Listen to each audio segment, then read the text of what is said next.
Super Saravana ஸ்டோர்ஸ்ல December 16 இருந்து ஜனவரி 15 வரைக்கும் ஒவ்வொரு பிரான்ச்லயும் ஒரு கஸ்டமருக்கு ₹1,00,000 மதிப்புள்ள தங்க நகை பண்டிகை பரிசு. GT Holidays, South India's #1 travel brand. You know you are special when you're with GT Holidays. ஈரோட்டு தாவேகா கூட்டத்துல அவமதிக்கப்பட்ட செங்கோட்டையன். பாஜகவை பத்தி ஒரு வார்த்தை கூட பேசாத விஜய். மீண்டும் மீண்டும் இந்த பிரச்சனை தாவேகால எதிரொலிச்சுக்கிட்டே இருக்கு. ஆனாலும் விஜய் அதுக்கு காது கொடுத்த பாடில்லை.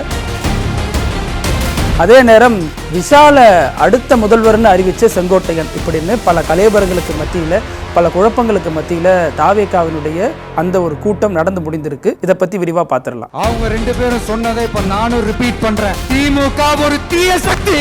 என் கேரக்டரையே புரிஞ்சுக்க மாட்டேங்கிறேன். சார் பேசினா அது சினிமா டயலாக் இல்லையா, சிலப்பதிகாரத்துல இருந்து எடுத்ததா அந்த லைன். இன்னைக்கு கூட்டம் நடக்க போகுது அப்படின்னாலும் இதற்கு முன்னாடி இருந்தே செங்கோட்டையனுடைய தயாரிப்புங்கிறது பெருமளவுல பேசப்பட்டுச்சு. ரொம்ப அந்த கூட்டத்தை ஒழுங்கமைச்சிருக்காரு அப்படிங்கிறாங்க இப்போதைக்கு.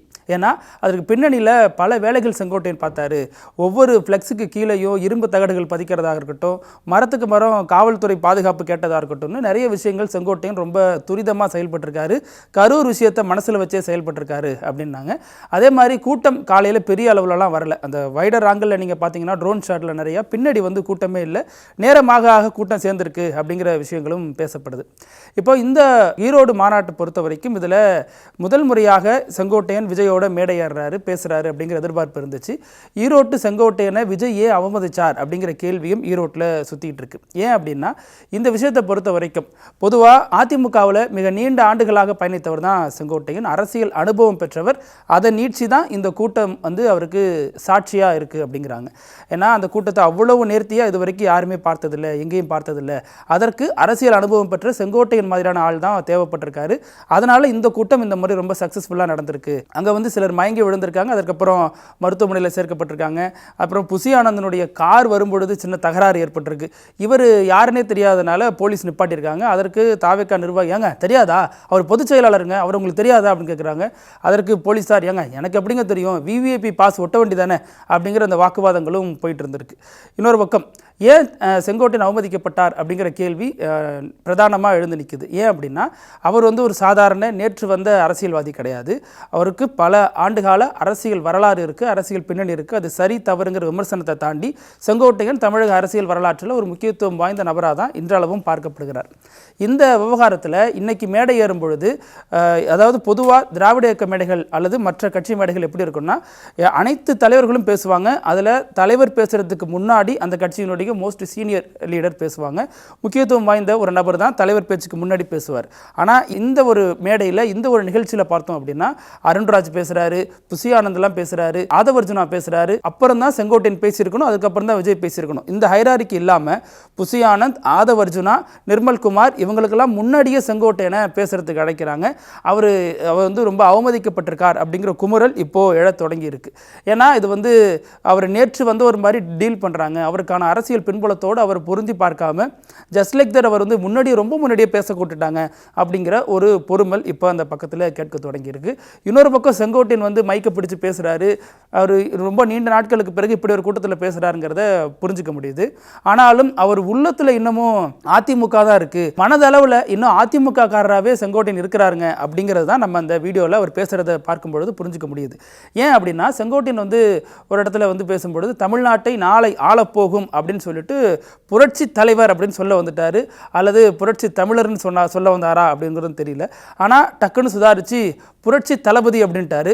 அப்போ விஷாலையா அவர் ஆளை கூப்பிடுறாரு அப்படிங்கிற கேள்விகளும் எழுந்துச்சு. ஏன்னா இவர் வந்து தளபதி தான், புரட்சி தளபதிங்கிறது விஷால் தான். சின்ன தளபதினா பரத் அப்படிங்கிறது தான் அரசியல் வட்டாரங்கள் எல்லாமே சினிமாவில் இருக்கக்கூடிய நபர்களுக்கான புரிதலாக இருக்குது. அப்போ அவர் தெரிஞ்சு சொன்னாரா அல்லது புரட்சி தலைவரை மாற்றுறதுக்காக இப்படி சொன்னாரா அப்படிங்கிறதும் அங்கேயே எழுந்துச்சு. ஆனாலும் மனதளவில் இன்னும் தாவேகாவோட செங்கோட்டையன் இணையலை. எடப்பாடியை எதிர்த்து எடப்பாடியை மிரட்டும் வகையில் ஒரு கூட்டத்தை திரட்டி காட்டணும் ஈரோட்டில் அப்படிங்கிறது தான் அவருடைய டார்கெட்டாக இருந்திருக்கு. அதை தான் செஞ்சு காமிச்சிருக்காரு. இருக்காரு அப்படின்னு சொல்லப்படுது. என்ன இருந்தாலும் இந்த கூட்டத்தில் செங்கோட்டையன் அவமதிக்கப்பட்டிருக்க கூடாதுங்கிற குரல்களும் அங்கங்கே எழத் தொடங்கி இருக்கு. நேற்றிலிருந்து ஓடிட்டு இருக்கு விஜய் என்னெல்லாம் பேசுவார், எப்படிலாம் பேசுவாருங்கிற முன் கணிப்புகள் நிறைய பேர் வெளியிட்டாங்க. அதன்படி தான் கிட்டத்தட்ட பேசியிருக்காரு. ஆனாலும் விஜய் பேச்சில் அங்கங்கே நிறைய தடுமாற்றங்களை பார்க்க முடிஞ்சிச்சு. குறிப்பாக இதனால் வரைக்கும் அண்ணா, பெரியார், காமராஜர் இந்த மாதிரி நிறைய பேரை கொள்கை தலைவர்களாக வச்சிருக்காங்க இல்லையா, அந்த அடிப்படையில் இப்போ எம்ஜிஆரையும் இணைத்து ஜெயலலிதாவையும் இணைத்திருக்காங்க அப்படிங்கிறதான் அதில் பார்க்க வேண்டிய முக்கியமான விஷயமா இருக்கு. முன்னாள் முதல்வர் ஜெயலலிதா தொடர்ந்து திமுகவை தீய சக்தி அப்படின்னு தான் விமர்சிப்பாங்க. அதற்கு முன்னாடி எம்ஜிஆர் அந்த வாசகங்களை அவர் தான் முதல்ல அறிமுகப்படுத்துறார். தீய சக்தி திமுக அப்படிங்கிறது அதிமுகவினுடைய டேக்லைனாக இருக்குது திமுக விமர்சிக்கும் பொழுது. ஸோ அந்த அடிப்படையில் இன்னைக்கு அந்த ஹைராரிக்கில் விஜய் வராரு அப்படிங்கிறத அவருடைய பேச்சின் மூலமாக அவர் நிறுவ முயற்சி பண்ணுறாருங்கிறத நம்ம பார்க்க முடியுது. மேடம் ஜெயலலிதா சொன்னாங்க, எம்ஜிஆர் கரெக்டாக சொன்னார், அதே மாதிரி நிச்சயமாக திமுக ஒரு தீய சக்தி தான், ஆனால் டிவிக்கே ஒரு தூய சக்தி அப்படின்னு பொழிப்புரை கொடுக்குறாரு. இந்த விஷயங்களை பொறுத்த வரைக்கும் அது எப்படி ஜெயலலிதா சொன்னதை அவர் ஏற்றுக்கிறாரு, அப்போ ஜெயலலிதாவை என்னவா பார்க்கிறாரு, அவங்களையும் இன்னொரு கொள்கை தலைவராக பார்க்குறாரா அப்படிங்கிற கேள்விகளும் எழுந்திருக்கு. அதே நேரம் பல முறை அந்த விமர்சனத்துக்கு இந்த முறை பதில் கொடுத்துருக்காரு.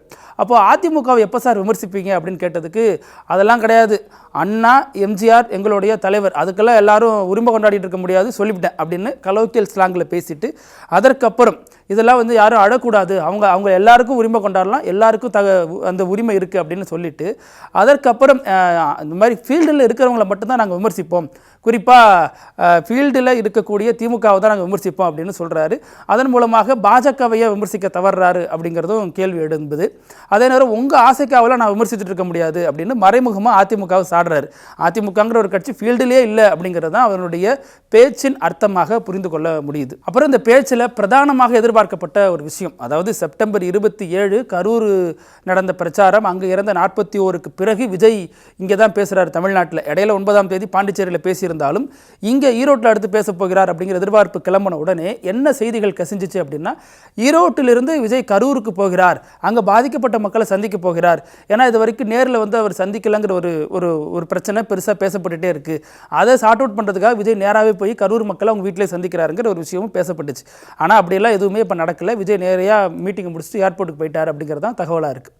இன்னொரு பக்கம் விஜய் பேச்சில் என்ன அதிகமாக எதிர்பார்க்கப்பட்டுச்சு அப்படின்னா, பாண்டிச்சேரி ஸ்பீச்சிலிருந்து அதிகமாக எதிர்பார்க்கப்பட்டது என்ன அப்படின்னா, திருப்பரங்குன்றம் விவகாரத்தை பற்றி விஜய் வாய் திறப்பாரா, அது சரி அல்லது தவறுங்கிறத தாண்டி இவருடைய நிலைப்பாடு என்னங்கிறத எல்லாரும் எதிர்பார்க்க தானே செய்வாங்க. குறிப்பாக கட்சி தொண்டர்கள் அதை புரிஞ்சுக்கிட்டா தானே அடுத்த கட்ட விமர்சனங்களுக்கு அவங்க பதில் கொடுக்க வசதியாக இருக்கும் அப்படிங்கிற மாதிரியும் பார்க்கப்பட்டுச்சு.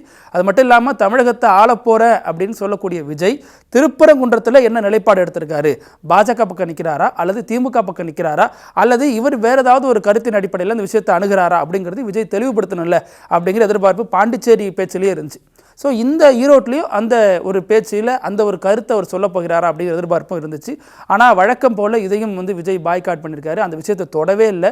அத்தனைக்கும் அவர் மேடை ஏறும் பொழுது இறங்கும் பொழுதெல்லாம் என்ன பாட்டு போடப்படுது அப்படின்னா, அவர் இப்போ சமீபத்தில் அவங்களுடைய பிரச்சார பாட்டாக இருக்கக்கூடிய சாதி என்னும் சாக்கடை அதிகமாகிடுச்சு, மதமும் மெல்ல மேலெழுந்து வருது, மதவாதமும் அப்படிங்கிற மாதிரியான பாடல்கள்லாம் இருந்தாலும் இதில் சிறுபான்மையினர் பாதிக்கப்படுறாங்கன்னு ஒரு தரப்பில் திருப்பரங்குன்ற விவகாரத்தை பார்க்குறாங்க, இன்னொரு தரப்பில் பெரும்பான்மை மக்களுக்கு எதிராக இந்த விஷயங்கள்லாம் நடக்குது அப்படின்னு ஒரு பார்வை வைக்கிறாங்க. விஜய் இதை திமுகவை விமர்சிக்கவாச்சு செஞ்சிருக்கணும் அல்லது திமுகவை ஆதரிச்சாச்சும் இந்த விஷயத்தில் பேசியிருக்கணும். ரெண்டுமே இல்லைன்னா நடுநிலையான ஒரு ஸ்டாண்ட் எடுத்தாச்சும் அதில் பேசியிருக்கணும். அதுவுமே இல்லை, அல்லது சிறுபான்மை மக்களுக்கு ஆதரவாகவும் பேசியிருக்கணும். ஏன்னா சிறுபான்மை மக்களுக்கான கட்சி தான் இது அப்படின்னு விஜய் சொல்கிறத பலமுறை கேட்க முடியுது. சிடிஆர் நிர்மல்குமார் கடந்த மாதிரி திமுக விமர்சிச்சிருந்தார் அந்த திருப்பரங்குன்ற விவகாரத்தில், அந்த ஒரு ஸ்டாண்டாச்சும் விஜய் எடுத்திருக்கலாம். ஆனால் அதையுமே விஜய் எடுக்கல அப்படிங்கிற ஒரு ஏமாற்றம் அந்த தொண்டர்களுக்கும் இருக்கிறத பார்க்க முடியுது. இன்னொரு பக்கம் என்னன்னா, இந்தியாவிலேயே இன்னைக்கு பெரிய பேசுபொருளாக இருக்கிறது, நாடாளுமன்றத்தில் மிகப்பெரிய ஒரு பிரச்சனைகளை சந்திக்கக்கூடிய விஷயமா இருக்கிறது என்னன்னா, மகாத்மா காந்தி தேசிய ஊரக வேலைவாய்ப்பு உறுதி திட்டம். இந்த திட்டத்தை ஏன் திடீர்னு இத்தனை வருஷம் கழிச்சு பாஜக கையில் எடுத்து மாற்றுது, அதில் காந்தி பேர் இருக்கிறது தான் பிரச்சனையா அப்படிங்கிற விவாதங்கள்லாம் பெரிய அளவில் போயிட்டு இருக்கு. அது மட்டும் இல்லாமல் அதற்கு ஏன் சமஸ்கிருத பெயரான விக்சித் பாரத் ஜி அப்படின்லாம் பேர் வைக்கணும், மகாத்மா காந்தி பேருக்கு என்ன குறைச்சல் அப்படிங்கிற விவகாரமும் பேசப்பட்டுச்சு. அதுவும் இல்லாமல் மகாத்மா காந்திங்கிறது விவசாய கூலிகளுக்கான திட்டமாக இருந்துச்சு, இப்போ அது விவசாய முதலாளிகளுக்கான திட்டமாக பாஜக மாற்றுது அப்படிங்கிற விமர்சனங்களும் தொடர்ந்து வைக்கப்பட்ட வந்த நிலையில் இதுலேயும் தனது நிலைப்பாடு என்ன அப்படிங்கிறத விஜய் சொல்லவே இல்லை. யாருக்காக தான் விஜய் பேச போகிறார், என்ன தான் பேச போகிறார்னா, கடைசி வரைக்கும் பேச்சில் திமுக விமர்சிக்கிறாரு, அதில் எல்லா உரிமையும் இவருக்கு இருக்குது, ஆளுங்கட்சி விமர்சிக்கலாம், அடுத்த ஆளுணும் அப்படின்னு நினைக்கும் பொழுது அந்த உரிமையும் அவருக்கு தானாகவே இருக்குது. ஆனால் ஒரு இடத்துல கூட ஏன் பாஜகவை விஜய் விமர்சிக்கவே இல்லை அப்படிங்கிற கேள்வியும் வரத்தான் செய்யுது. அவர் எங்கேயுமே வந்து அமித்ஷாவை நோக்கியோ அல்லது பிரதமர் மோடியை நோக்கியோ எந்த ஒரு கேள்வியும் எழுப்பல இந்த விவகாரங்களில். சமீபத்தில் பீகாரில் கூட பீகார் முதல்வர் பாஜகவோட கூட்டணியில் இருக்கக்கூடிய நிதிஷ்குமார் வந்து ஒரு இஸ்லாமிய பெண்ணுடைய ஹிஜாபை பிடிச்சி இழுத்துட்டாரு அப்படிங்கிற ஒரு சர்ச்சை பெரிய அளவில் வெடிச்சிட்டு இருக்கு. சிறுபான்மையினருக்கு காவலர் அப்படின்னு சொல்லக்கூடிய விஜய் அந்த விஷயங்களெல்லாம் தனது நிலைப்பாடு என்னங்கிறது சொல்லணும்ல. ஒரு நாட்டை ஆளுன்னு நினைக்கிறீங்கன்னா எல்லாத்துலேயும் தான் கருத்து சொல்லணும். அப்போ விஜய் ஏன் இங்கே தயங்குறாருங்கிற கேள்வியும் எழும்புது. அப்புறம் அதிமுகவை ஜஸ்ட் லைக் தட்டாக கடந்து போகிறார். அதிமுக ஒன்றும் லைம்லைட்டில் இல்லை, ஃபீல்டில் இல்லை, அதனால விமர்சிக்கல அப்படிங்கிற மாதிரி மறைமுகமாக அதிமுக பேரை கூட சொல்லாமல் கடந்து போகிறார். ஆனால் காளிங்கராயர் அணையை பற்றி விஜய் 4-5 இடங்களில் தனது பேச்சில் குறிப்பிடுறார். காளிங்கராயர் அணை அந்த விவகாரத்தை பொறுத்த வரைக்கும் காளிங்கராயர் வந்து ஒரு குறிப்பிட்ட சமூகத்தை, கொங்குல இருக்கக்கூடிய பெரும்பான்மை சமூகத்தை சேர்ந்தவராக இருக்கிறாரு, அதனால் விஜய் தூக்கி பிடிக்கிறாருங்கிற ஒரு பார்வை இருந்தாலும் இதற்கு முன்னாடியே எடப்பாடியே அதெல்லாம் பண்ணிட்டார். 2017 காலகட்டத்திலேயே அவர் பொறுப்பேற்ற காலகட்டத்திலேயே காளிங்கராயருக்கு சிலை வைத்ததும் அவர் தான், அவருக்கு மணிமண்டபம் அமைத்தது எடப்பாடி பழனிசாமி தான். ஸோ அவர் செஞ்சு முடித்த ஒன்று அது எடப்பாடி பழனிசாமி தொடாமலே எடப்பாடி பழனிசாமி அவமதிக்கும் நோக்கில் அதெல்லாம் ஒன்றுமே இல்லைங்கிற மாதிரி விஜய் அதிமுகவை புறக்கணிக்கிறாரு. அப்போது இவர் அடுத்த அதிமுக வரணுங்கிறது அவருடைய டார்கெட்டா? அப்படி இருக்கும் பொழுது இந்த ஸ்பீச்சில் கூட கொள்கை எதிரி யாரு, அரசியல் எதிரி யாருன்னு தனது நிர்வாகிகள்கிட்ட கேட்க தெரிஞ்ச விஜய் ஒரு முறை கூட தனது கொள்கை எதிரியை விமர்சனமே பண்ணலை, எந்த ஒரு விமர்சனத்தையும் அவங்களை நோக்கி வைக்கல. அதாவது நான் சொல்லக்கூடிய திருப்பரங்குன்ற விவகாரமாக இருக்கலாம் அல்லது மகாத்மா காந்தி இந்த வேலை உறுதி திட்டத்தில் இருக்கக்கூடிய சிக்கலாக இருக்கலாம், இது ரெண்டுத்திலையுமே விஜய் வந்து தனது நிலைப்பாட்டை முன்வைக்கல. அதே மாதிரி பாஜகவினுடைய கூட்டணியில் இருக்கக்கூடிய முதல்வராக இருக்கக்கூடிய நிதிஷ்குமார் பட்டமளிப்பு விழாவுக்கு வந்த ஒரு பெண் மருத்துவருடைய ஹிஜாபை பிடிச்சி எடுக்கிறாரு. அந்த சர்ச்சை குறித்தும் விஜய் எங்கேயுமே வாய் திறக்கல. இப்படி தனக்கு கிடைத்த எல்லா வாய்ப்புகளையும் சிக்ஸர் அடிக்கிறதுக்கு பதிலாக ஏன் விட்டுட்டு போறாரு விஜய்? ஏன்னா கொள்கை எதிரி தானே, கடுமையாக எதிர்த்தா தமிழ்நாட்டில் இன்னும் எளிதாக வரலாமே, ஏன் அமைதியாக இருக்காரு அப்படிங்கிற ஒரு கேள்வியும் இந்த பேச்சின் மூலமாக எழுந்திருக்கு. அவர் என்ன சொல்கிறாரு, நான் அதை விட்டுட்டேன் இதை விட்டுட்டேன் 10 நிமிஷம் பேசினேன், இதையா நீ சொல்லலை அதையா சொன்ன அப்படின்லாம் கேட்குறாங்க, உங்களுக்கு என்ன கவலைங்கிறாரு. தமிழ்நாட்டில் ஆளணும்னு நினைக்கிற ஒரு நபரை நோக்கி இந்த கேள்விகள் வரத்தான் செய்யும், அதற்கு பதில் கொடுத்து தான் ஆகணும் அப்படிங்கிறதான் இது வரைக்கும் தமிழ்நாட்டு களத்தில் அரசியல் களத்தில் இருக்கக்கூடிய யதார்த்தமாக இருக்குது. ஆனால் விஜய் ஏன் அதை சொல்ல தவறினார்? அப்போ விஜயனுடைய நிலைப்பாடு என்ன? மௌனமாக இருக்கிறத எப்படி பார்க்குறாரு? இப்போது இதில் வந்து ஒரு விஷயத்தை மட்டும் சொல்கிறார், பெரியார் வந்து ஈரோட்டு கடப்பாறை அப்படிங்கிறாரு. அதை வந்து சீமானுக்கு கொடுத்த பதிலடியாக நாம் புரிஞ்சுக்கணுமான்னு தெரியல. ஏன்னா விஜய் அப்படி தான் சொல்கிறார், ஈரோட்டு கடப்பாறை அப்படின்னு பெரியாரை மென்ஷன் பண்ணுறது மூலமாக சமீபத்தில் சீமான் RSS விழாவில் பங்கேற்று பேசியிருந்த பேச்சு தான் நம்ம அதோட கனெக்ட் பண்ணிக்க முடியுது. ஏன்னா அவர் சொல்லியிருந்தார், பார்ப்பன கடப்பாறையை வச்சு தான் நான் திராவிட கட்டடத்தை இடிக்க போகிறேன், திராவிட அந்த பாலடைஞ்ச கட்டடத்தை இடிக்க போகிறேங்கிற மாதிரி சீமான் தன் ஸ்டேட்மெண்ட்டில் சொல்லியிருந்தார். அதற்கு பதிலடியாக அதை எடுத்துக்கணுமாங்கிறதும் நமக்கு தெரியல. ஏன்னா விஜயனுடைய பேச்சில் அந்த ஒரு கிளாரிட்டி இல்லை. இன்னொரு பக்கம் பெரியாரை வந்து தூக்கி பிடிக்கிற விஜய், எம்ஜிஆரை தூக்கி பிடிக்கிற விஜய், ஜெயலலிதாவை தூக்கி பிடிக்கிற விஜய், அண்ணாவை தூக்கி பிடிக்கிற விஜய் ஏன் கலைஞரை நோக்கி எதுவுமே சொல்லலை? கலைஞரை கடந்த காலங்களில் விமர்சிச்சிருக்காரு, குடும்ப அரசியல் அப்படின்னு பேசியிருந்தாலும் இதில் அவருடைய நிலைப்பாடு என்னங்கிறதும் ஒரு கேள்வி எழுப்பியிருக்கு. ஏன் அப்படின்னா விஜயை பொறுத்த வரைக்கும் ஜெயலலிதாவை ஏற்றுக்கொள்கிறார், மேடம் சொல்கிறாங்க தீய சக்தி, நானும் அப்படியே சொல்கிறேன் அப்படிங்கிறாரு. அப்போது கலைஞரையும் ஏற்றுக்க முடியல. ஏன்னா கலைஞரை பெரியாரே ஏற்றுக்கிட்டார். விஜய் ஏற்றுக்கொண்ட பெரியார் கலைஞரை பற்றி என்ன சொல்கிறார் அப்படின்னா, இது மாதிரி நமக்கு கிடைத்த ஒரு முக்கியமான வாய்ப்பு கலைஞர், அவர் ஒரு பொக்கிஷம், இந்த திமுக ஆட்சியை விட்டால் நம்ம கதி அதோ கதி தான் அப்படின்னு கலைஞரை பற்றி பெரியார் சொல்லியிருக்கார். அது மட்டும் இல்லாமல் கலைஞர் ஆட்சியில் எப்போல்லாம் பிரச்சனைகள் எழுந்து வருதோ அப்போல்லாம் கலைஞருக்காக ஆதரவாக நின்றவர் தான் பெரியார்.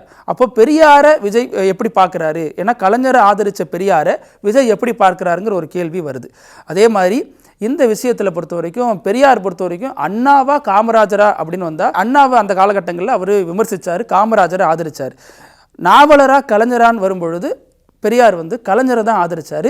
ஸோ பெரியாரை ஏற்றுக்கொள்கிற விஜய் பெரியார் ஏற்றுக்கொண்ட கலைஞரை ஏற்றுக்கொள்வாரா அல்லது அதில் என்ன விமர்சனங்கிறத அவர் கிளாரிட்டியாக சொல்லணும், அதுவும் சொல்லலைங்கிறது தான் இந்த பேச்சினுடைய ஒரு தடுமாற்றமாக தெரியுது. அப்புறம் விஜய் பேச்சில் சொன்ன முக்கியமான விஷயம் என்னென்னா, அத்திக்கடவு அவிநாசி திட்டத்தை பற்றியெல்லாம் பேசுகிறார். அதில் என்ன நகைச்சுவை அப்படின்னா, அதெல்லாம் செங்கோட்டைன்னு வச்சுக்கிட்டே பேசுகிறார். அத்திக்கடவு அவிநாசி திட்டத்துக்கு பாராட்டு விழா எடுத்து விவசாயிகள் நடத்தின விஷயத்தில் தான் எடப்பாடி பழனிசாமிக்கும் செங்கோட்டையனுக்கும் உண்டான பிரச்சனையே வெளில தெரிய ஆரம்பிச்சிச்சு. அதில் தான் தான் வந்து எடப்பாடி பழனிசாமி எம்ஜிஆர் படத்தையும் வைக்கல, ஜெயலலிதா படத்தையும் வைக்கலன்னு அந்த நிகழ்ச்சியை பாய்காட் பண்ணார் செங்கோட்டையன். அதற்கப்புறம் தான் ரொம்ப வெளிப்படையான விமர்சனங்களும் மோதல்களும் வந்துச்சு. அதற்கப்புறம் தான் அதுலேருந்து பிரிஞ்சு வந்தார். இப்போ இவருக்கு தாவேக்கால இணைந்திருக்காரு செங்கோட்டையன். அப்போ அவர்கிட்டயாச்சும் கேட்டிருக்கலாம் அத்திக்கடவு அவினாஷ் திட்டத்தை பற்றி. அதெல்லாம் தெரியாமலே விஜய் பேசுகிறாரா அப்படிங்கிற கேள்வியும் எழுந்திருக்கு. இதற்கு முன்னாடி 10 நிமிஷம் பேசுகிறாரு, 20 நிமிஷம் தான் பேசுகிறாருங்கிற நேரத்தில் இப்போது கரெக்டாக 30 நிமிஷம் பேசியிருக்காரு விஜய். அரை மணி நேரம் தாண்டி அவரது பேச்சு இருந்திருக்கு. அது மட்டும் இல்லாமல் விஜய் சொன்ன முக்கியமான விஷயம், அண்ணன் செங்கோட்டையன் வந்திருக்காரு, அதே மாதிரி இன்னும் சிலர் கட்சிக்கு வரப்போகிறாங்க அப்படின்னு சொல்கிறாரு. அப்போ யாரை சொல்கிறாருங்கிறத தாண்டி அடுத்து சொன்ன வார்த்தை தான் முக்கியம். ஏன்னா அடுத்து வர்றவங்களுக்கும் அவங்களுக்கு உரிய அங்கீகாரம் தரப்படும் கட்சியில் அப்படிங்கிறாரு. அப்போது இப்போ தான் வலை வீசுறாரு அப்படிங்கிற விஷயமும் பேசப்படுது. ஏன்னா இந்த ஈரோட்டு இதிலேயே நிறைய பேர் வந்து சேர்க்க போகிறாங்க அப்படின்லாம் சொல்லப்பட்டுச்சு. அதிமுகவில் அதிருப்தியில் இருக்கிறவங்களையும் செங்கோட்டையன் பேசிகிட்டு இருந்தார், அவங்களும் இணைவதாக தான் சொல்லப்பட்டுச்சு.